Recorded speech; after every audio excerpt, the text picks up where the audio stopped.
कैसे बनाए जाते हैं बड़े बड़े डैम, देखकर दंग रह जाएंगे आप। आखिर कैसे बनाए जाते हैं नदियों पर इतने बड़े बड़े बांध, डैम्स। वैसे आप में से कईयों ने डैम तो देखा ही होगा, लेकिन क्या डैम को देखकर आपके दिमाग में सवाल नहीं आता कि आखिर इतने बड़े बड़े बांध नदियों पर कैसे तान दिए जाते हैं। अब डैम क्यों बनाए जाते हैं तो हम जानते ही हैं कि दरअसल वो डैम ही है जहाँ से पूरे देश को पानी और बिजली मिलता है।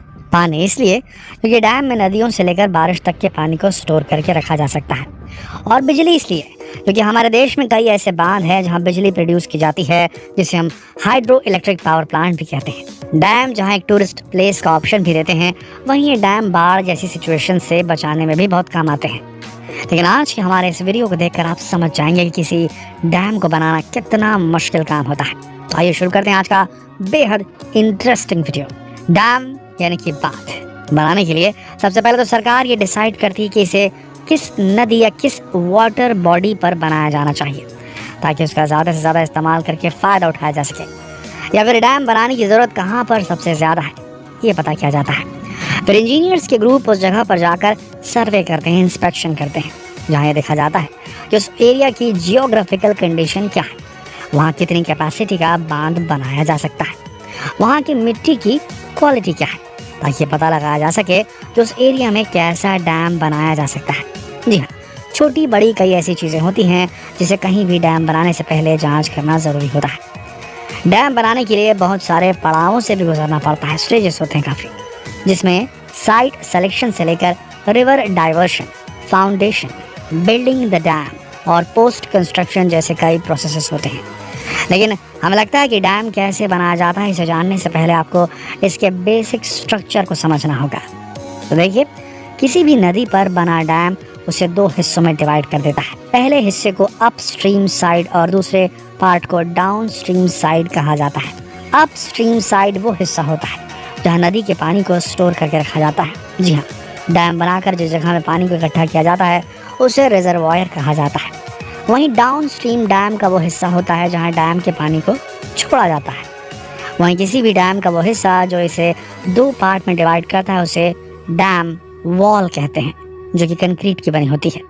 वहीं इस दीवार के ऊपर के पार्ट को क्रेस्ट कहा जाता है, क्रेस्ट, जिसके ऊपर से ज़्यादातर रोडें बनाई जाती हैं। अब जहाँ तक बात डैम बनाने की है, तो इसके लिए सारे ज़रूरी इंस्पेक्शन के बाद शुरू होता है बांध बनाने का काम, जिसके लिए सबसे पहले तो नदी के बहाव को मोड़ना पड़ता है, जिसे रिवर डाइवर्शन कहा जाता है। आमतौर पर तो स्मॉल रिवर्स या स्ट्रीम्स को तो छोटे टनल या चैनल के जरिए मोड़ दिया जाता है, जिसमें मिट्टी या चट्टानों की खुदाई की जाती है। अगर चट्टान हार्ड हुए तो फिर उन्हें विस्फोटकों की मदद से हटाया जाता है। लेकिन जब डैम बड़ी नदियों पर बनाए जाते हैं तो फिर उन्हें मोड़ने के लिए टनल या चैनल्स बनाना काफ़ी ज़्यादा टाइम टेकिंग और महंगा हो जाता है। ऐसी सिचुएशन में नदी को ही दो हिस्सों में बांट दिया जाता है, यानी पहले नदी का फ्लो आधे हिस्से में करके दूसरे हिस्से का काम पूरा किया जाता है, और जब उस हिस्से का काम पूरा हो जाता है तो नदी के फ्लो को उस ओर मोड़ करके पहले वाले हिस्से को बनाने का काम किया जाता है। रिवर डाइवर्शन के बाद काम शुरू होता है फाउंडेशन का, नींव का, डैम की नींव का। हर कंस्ट्रक्शन की तरह डैम बनाने के लिए भी नींव ग्राउंड लेवल से नीचे बनाई जाती है। इसके लिए लेटेस्ट टेक्नोलॉजी वाले इक्विपमेंट, मशीन और गाड़ियों की मदद से मिट्टी और चट्टानों को हटाने का काम किया जाता है। इसके बाद अब क्योंकि डैम बनाने के लिए लार्ज क्वांटिटी में कंक्रीट की ज़रूरत पड़ती है, इसीलिए साइट पर ही कंक्रीट बैचिंग प्लांट बना जाता है। ये प्लांट ज़रूरत के हिसाब से एक से ज़्यादा भी हो सकते हैं। इन प्लांट से कन्वेयर बेल्ट सिस्टम के ज़रिए या फिर ट्रकों और क्रेन्स की मदद से कंक्रीट को डैम तक पहुंचाया जाता है। वहीं दूसरे तरीके की बात करें तो डैम बनाने के लिए जिस शेप और साइज़ के कंक्रीट की ज़रूरत होती है उसे डायरेक्टली प्लांट में ही तैयार कर लिया जाता है, जिसे मोल्ड या फॉर्म वर्क कहते हैं। देखिए यहाँ कैसे आयरन रॉड्स और कंक्रीट मिक्सचर डालकर रिजर्वायर के सरफेस को तैयार किया जा रहा है।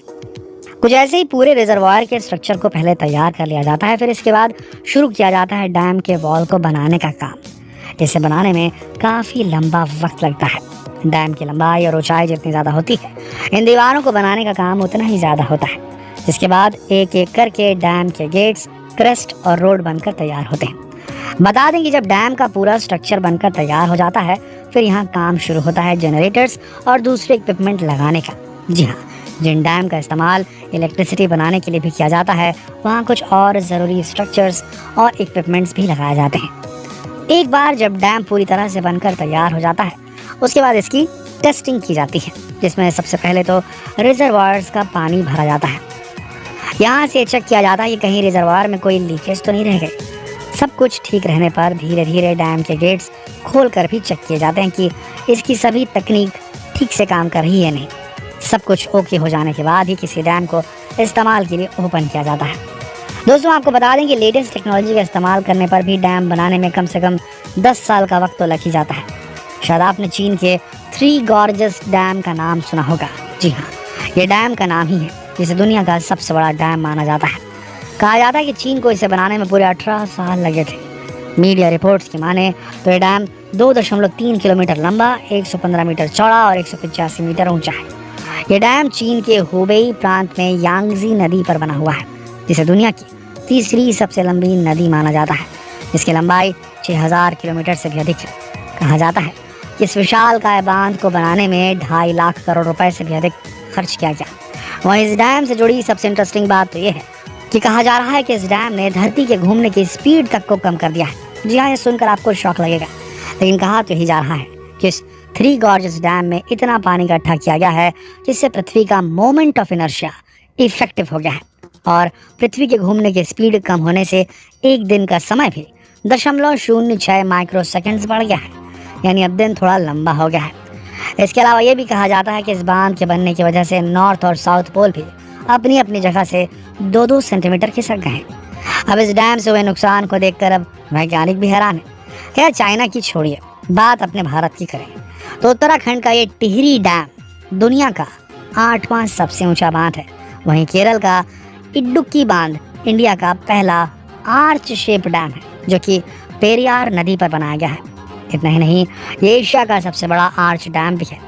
वहीं आपको ये भी बता दें कि पूरी दुनिया की इलेक्ट्रिसिटी का लगभग 20% डैम के जरिए ही किया जाता है। तो दोस्तों, कैसा लगा आपको ये वीडियो जिसमें डैम कैसे बनता है आपको देखने को मिला?